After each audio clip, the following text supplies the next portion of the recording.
그러니까 경기도 외곽 지역에 안 오르는 것들 이거 사도 되나요? 과연 이게 오르나요? 100% 올라요. 100% 오르니까 걱정하지 마시고 여태까지 안 올랐다고 야 이렇게 경기 좋았는데 남들 다 올랐는데 내 건 안 올랐네 여기는 안 오른 지역이야 팔아야지 라고 하시는 순간 엄청나게 후회하실 겁니다. 아, 네. 자, 소장님. 네. 이제 뭐 1, 2부에서 이제 어떻게 시장이 흘러갈지 대략적으로 들었으니까. 네.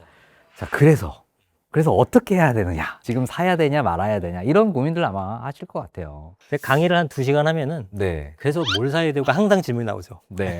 오늘 뭘 사야 될지 알려주시는 겁니까? 예, 알려드려야죠. 오, 네. 네. 네, 혹시 갖고 계신 것 중에서 얘기해 주시는 거 아니죠? 아니에요. 네. 자, 우리 뭐 아까 서두에도 중상급지에서 이미 정고점을 넘어서서 뭐 1, 2억 더 높은 아파트들이 있다고 했잖아요. 예. 지금 매물로. 네. 그걸 지금 시점에 따라 사는 거 조금 뭐 물리는 거 아닌가요? 아니면 뭐 약간 덜 오른 걸 좀 사야 되나요? 둘 다 좋은 방법이긴 한데요. 네. 그 어떤 개념이냐면 그러니까 지금 최상급지라고 하는 뭐 강남을 비롯한 뭐 한강변 일대라든가 이런 게 많이 올랐죠. 그래서 전세가율이 상당히 낮아진 상태입니다. 네. 그 뜻은 이제 다시 재상승하기에는 약간 버겁다는 느낌이고 이게 안 올라간다는 뜻이 아니라 전세가가 이제 최근에 강남 전세도 되게 많이 오르고 있거든요. 전세가 다시 받쳐주면서 일정 부분의 그 전세가율이 도달을 하게 되면 다시 매가가 뛰는 구조예요. 근데 이제 강남은 뛸 때는 정말 말도 안 되게 뛰잖아요. 그러니까 여유가 있는 분들은 뭐 이제 갈아타기 뭐 이거 복잡하니까 세금도 그렇고 이것도 그렇고 여유가 있는 분들은 그냥 사시면 되고 근데 이제 대부분은 사실은 강남을 사기가 힘든 그런 가격이다 보니까 그런 분들은 보유하고 있는 자금력에서 가장 좋은 데를 들어가셔라. 근데 이게 기본인 거고 이미 정고점을 넘어섰어도 상관없어요. 예, 뭐 언제는 정고점 아닐 때가 있었나요? 예, 뭐 네. 항상 정고점이죠. 오늘은 과거에 비했을 때. 이건 개인 입장이지만 지금 사는 게 절대 나쁘지 않다. 작년에 샀건보다는 안 좋았겠지만 그래도 내년이나 내후년 사는 거 비해서는 너무너무 잘했다라는 생각이 분명히 드실 거고요. 예, 그래서 지금 사는 시점이 좋고 자기 금액에 걸맞게.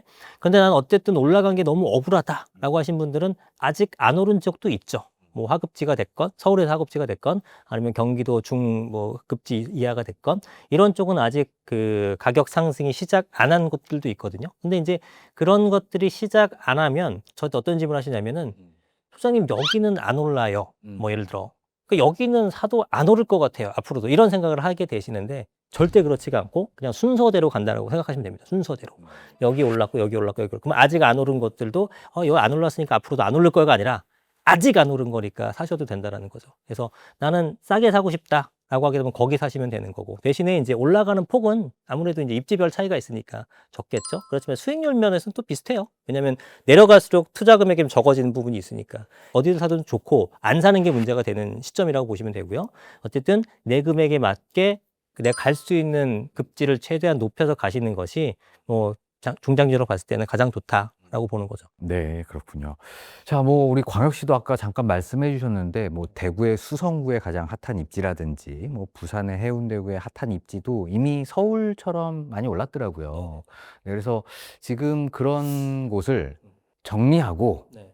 서울로 이제 투자를 하려니 재개발 빌라를 사는 방법은 있잖아요. 예. 아니면 그냥 그대로 갖고 있던지 이런 고민을 또 하시는 분도 있을 것 같아요. 어떤 선택을 하면 될까요, 이런 분들은? 광역시의 그런 핵심지 같은 것들은 가격은 가만둬도 잘 오르긴 합니다. 그렇게 하셔도 그 포지션 가셔도 되고요. 만약에 매도하고 올라오시게 되면 아파트는 이제 매수하기가 힘드니 핵심지의 재개발 지역에 빌라를 사는 것까지는 전 찬성을 합니다. 예. 왜냐하면 이제 서울 같은 경우는 정비 사업을 통해서만 공급이 된다고 말씀드렸잖아요. 근데 재건축 같은 경우에는 사실은 저층 재건축은 거의 다 마무리가 됐어요. 그럼 남아있는 것들은 좀 상당히 다 중층 아파트. 그러니까 그거는 실제로 증가하는 순증 효과가 좀 약한 것들이죠. 우리가 2,000세대 아파트가 생겨났다고도 2,000세대 신규 공급이 생긴 게 아니잖아요. 기존에 1,500명의 조합원들이 가져가고 500개만 늘어난 거잖아요. 이거 갖고는 재건축 열심히 해도 서울의 공급 절대 못 늘려요. 크게. 유인면 공급이 되려면 그러니까 재개발을 통해서 해야 되는 거예요. 물론 재개발도 거기 굉장히 다닥다닥 붙어 있는 빌라들이기 때문에 숫자는 줄어들지 모르지만 그 카테고리가 바뀌는 거잖아요. 빌라에서 아파트로. 그러니까 아파트를 선호하는 입장에서는 공급이 굉장히 많이 생긴 거란 말이죠. 그래서 재개발이 활성화될 수밖에 없다고 보는 입장이에요. 제가 뭐 서울시장이 이건 대통령이라면 뭐 어찌됐건 부산이든 대구든 그 지역에서 특화된 것들은 좀 비싸긴 하지만 서울의 핵심지에 비할 바는 또 아니잖아요. 그러니까 중장기적 관점에서 수익률을 더 높이고 싶다라고 하면은 과감하게 정리하고 그런 지역에 재개발 지역에 투자를 하시는 거는 좋다고 본다. 네. 서울의 재개발 음. 어디 추천해 주실 만한 데가 있나요? 뭐 가장 좋은 것들은 이제 한남 뉴타운, 성수 뉴타운 뭐 이런 것들이고 그다음 급지로 보는 것들이 이제 노량진 뉴타운, 흑성 뉴타운, 부가인 뉴타운 뭐 이런 것들이고 뭐 금액이 좀 낮춰지게 되면 장유 뉴타운, 신림 뉴타운, 마천 뉴타운 뭐 이런 게 있고요. 제일 이제 낮은 금액대에는 뭐 상계 뉴타운 이런 것들도 있는데 요런 거는 이제 리스크는 좀 적은 거고요. 진행이 잘 되고 있는 것들이니까. 다만 금액은 많이 비싸죠. 성수동이나 한남 같이 지금 최상급지 두 개 같은 경우는 현금만 뭐 한 25억, 30억 정도 들어가는 거니까 이제 대부분의 사람들한테는 좀 안 맞을 거고요. 그리고 이제 요런 방식도 있죠. 소위 이제 초기 재개발이라고 하는데 아직은 아무것도 없어요. 구역 지정되기 전. 그렇죠. 네. 구역 지정되기도 전. 네, 위험한 근데 거 아닌가요? 그러니까 위험하죠. 이게 굳이 아파트를 구입하는 것과 비교하기는 위험한 건데 대신에 하이 리스크 하이 리턴이 되는 거예요. 저렴하다. 예, 어차피 지금 토지에는 빌라 적용이 안 되다 보니까 세를 안고 구입하게 되면은 뭐 적은 것도 적은 금액은 아니지만 좋은 지역도 보통 한 3억 내외, 예, 요 정도면 또 매입이 가능하거든요. 강남이 됐건 뭐 용산의 일부 뭐 이런 지역들 장기적으로 대신에 한 정비국도 안 됐기 때문에 입주까지 보려면 15년, 20년도 걸릴 수도 있어요. 예, 실제 적금 붙는 것보다는 훨씬 더 좋은 성적이 나타나지 않을까라는 판단을 하고 있기 때문에 그런 쪽에 투자하시는 것도 올바른 방법이라고 저는 생각이 듭니다. 자, 뭐 재건축, 재개발 뭐 관심 있으신 분들도 좀 많을 것 같은데요. 좀 여전히 복잡하잖아요. 초심자가 보기에는. 네. 어떤 식으로 조금 판단해야 될까요? 지금처럼 일단 입지가 가장 우선일 것 같고 이런 착각들을 많이 하세요. 용적률 같은 것도 방금 설명드렸습니다만 용적률보다 더 중요한 거는 이제 내가 갖고 있는 지분 형태예요. 요즘에는 이 아파트가 갖고 있는 평균적인 대지 지분이 얼마인지도 판단을 해줍니다. 그러니까 예를 들어 이런 거예요. 상계주공 5단지인가 그랬을 겁니다. 용적률이 93%예요. 93%면은 와 대박. 뭐 분담금도 거의 안 나오고 뭐 좋겠네 이렇게 생각 일반적으로 할 거 아니에요. 근데 그게 분담금 5억 나와가지고 소형 변수라. 네, 시공사랑 해지하고 다른 시공사 붙였더니 7억 나왔거든요. 그 아직도 좀 헤매고 있어요. 그게 왜 그러냐면은 용적률은 낮은 건 맞는데 다 소형 평수 말씀하신 대로 소형 평수예요. 그러면 갖고 있는 평균적인 지분 자체가 대단히 낮은 거예요. 그래서 용적률을 보는 게 아니라 대지 지분을 봐야 되는 거다. 그 아파트의 단지 대지 지분. 평균 대지 지분이 한 15평 정도는 돼야 재건축에 대한 사업성이 있다. 그 밑이면은 잘 안 될 것이다라고 했는데 요즘에는 용적률 상향이라든가 여러 가지 제도적 혜택을 주다 보니까 제가 볼 때는 거의 한 12평? 요 정도면 거의 다 하고요. 예, 강남 이런 데는 10평도 합니다. 예, 평균적으로는 한 12평 정도 되는 기준을 잡고 일단은 대충이라도 그렇게 잡고 그거 이상 되는 것들에 대한 그런 것들을 매수하시는 것도 뭐 하나의 전략이 될 수 있겠죠.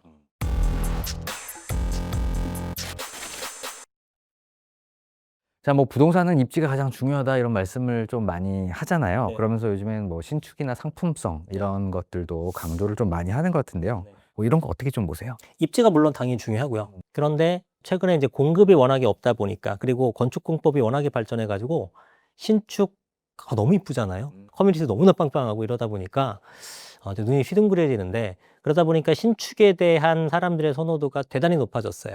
그래서 요즘에는 입지가 살짝 빠지더라도 큰 편차가 나면 안 되지만 여기가 누가 봐도 좋은 입지인데 여기에 신축, 좀 떨어지는 입지의 신축이 더 좋은 입지의 구축의 가격을 넘어서는 현상은 많이 보입니다. 예, 그래서 신축에 대한 어떤 그 가격 영향력은 좀 더 커졌다라고 보는 입장이 있죠. 신축이 그래도 좀 중요하다.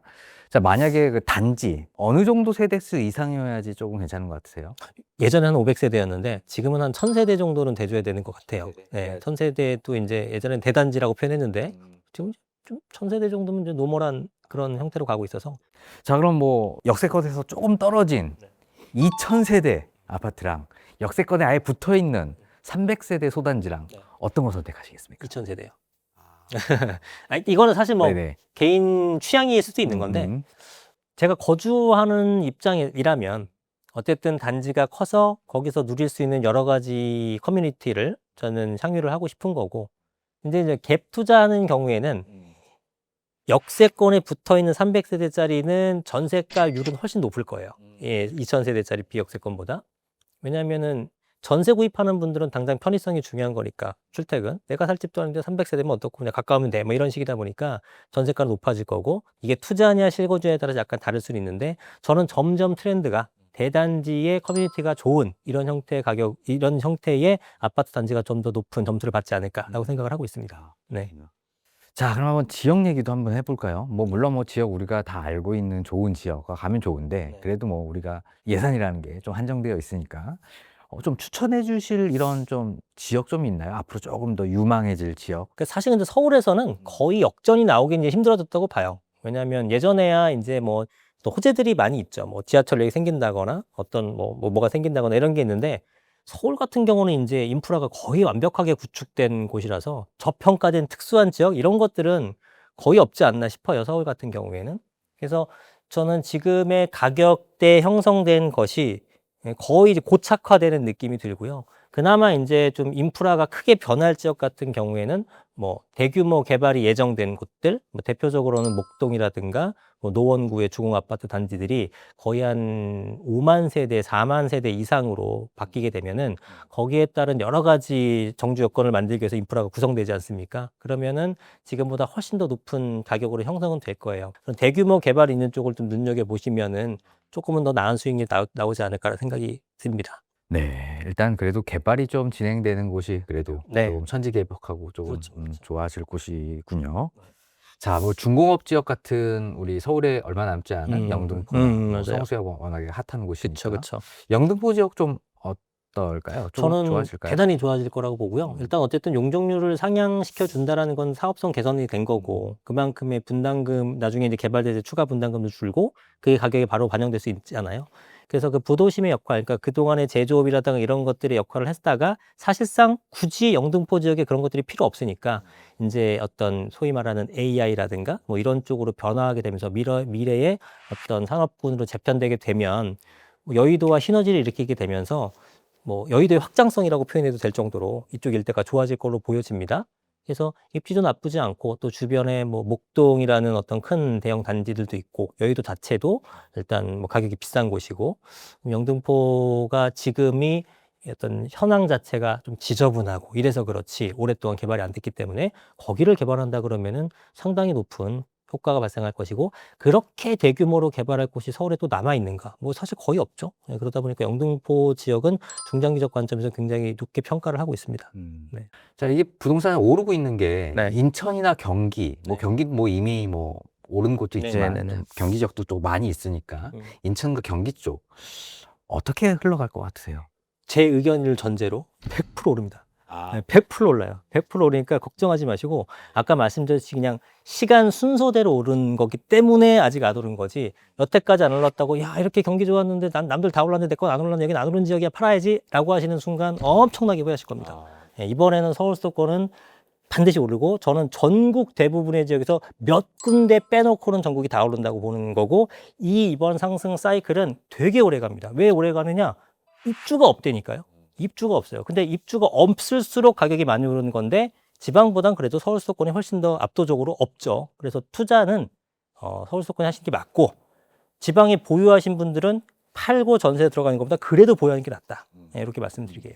그러면 지금 만약에 아직 안 오른 네. 걸 하나 갖고 있어요, 아파트를. 예, 예, 예. 팔고 네. 서울에 오르는 거를 사면 네. 그건 어때요? 좋죠. 좋은데 문제는 네. 내가 살 거는 올랐고 내 건 안 올랐으니 격차는 더 벌어졌잖아요. 네. 대단히 힘들 겁니다. 아, 조금 더 기다리는 게 낫나요? 이게 굳이 따지자 그러면은 약간 기다려서 쟤는 이제 한번 올랐으니까 제가 갭을 좀 메우는 거겠죠. 예, 그렇게 기다려서 내 거 오르고 나서 파는 시점이 있죠. 근데 내게 올랐어.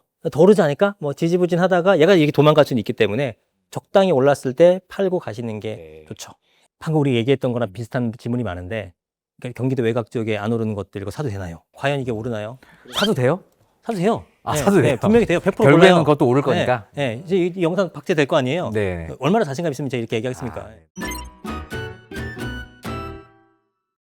자, 그럼 뭐 마지막으로 우리 구독자분들 중에서 네. 다주택자분 혹은 1주택자분 혹은 무주택 뭐 실수요자분들에게 앞으로 뭐 올해 어떤 식의 전략을 좀 하는 게 다주택자분들은 좋을지요? 알아서 잘 하실 것 같고 무주택자분들에게 이제 주로 드리고 싶은 말씀은 공급이 부족하게 되면은 가격이 올라간다. 이거는 사실은 주지의 사실이거든요. 이 가격 상승이 올바르다 이런 건 아니고 어찌됐건 시장의 현황 자체를 말씀드리게 되면이 가격이 상승하고 문제는 예전에 우리가 2019년도, 20년도에 코로나 사태를 불거졌을 때도 굉장히 많이 가격이 올랐는데 그때는 정부에서 뭐 이 경기를 살려야 되다 보니까 유동성을 굉장히 많이 풀었잖아요. 그러한 어떤 수요 진작 효과로 가격이 상승한 부분이 있었습니다. 대신 그때는 2013년도 9월 달부터 우리가 그 가격이 올랐기 때문에 13, 14, 15, 16, 20년까지 계속 올랐어요. 그러면 수요가 많은데 공급자가 공급 안 했겠습니까? 열심히 공급했죠. 그래서 입주량도 많았습니다. 입주량도 많았는데 유동성이 더 많이 풀려서 가격이 올라간 것 뿐이고 대신 그러다 보니까 전월세 가격이 굉장히 안정되었던 시기였습니다. 그런데 지금은 아니에요. 그게 아니에요. 그런 식으로 오르는 게 아니라 공급 부족에서 가격이 상승하는 건 문제는 뭐냐면 매가의 상승도 안타깝지만 전월세 가격이 올라가는 게 큰 문제예요. 그때랑 틀린 부분이거든요. 그래서 전세 월세 가격 이번에 집을 구입하시지 않으시면은 올라가는 것들 이렇게 바라보는 것도 가슴 아프시겠지만 그걸 떠나서 내가 만기 때마다 어마어마한 금액의 증액을 해줘야 된다. 너무나 이거는 그 함정에 빠져버리면 소위 렌트포라고 하잖아요. 그럼 이제 헤어나올 수가 없습니다. 예, 그게 저는 너무 안타까울 것 같기 때문에 무주택자분들이면 잘 한번 고민해 보시고 생각해 보시고 이번에 집을 구입하시는 게 저는 뭐 투기 이런 걸 떠나서 내 집 마련하는 게 무조건 맞다. 안 그러면은 진짜 전월세 가격 상승에 아마 크게 좀 위기를 맞으실 수 있다라는 말씀을 꼭 전해드리고 싶습니다. 네, 감사합니다.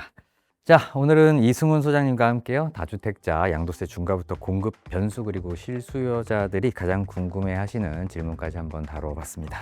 자, 오늘 영상이 좋으셨다면 구독, 좋아요, 알림 설정 부탁드리고요. 지식이 되고 돈이 되는 부동산 클래스는 다음 영상에서도 유익한 영상으로 찾아뵙도록 하겠습니다. 감사합니다. 네, 감사합니다.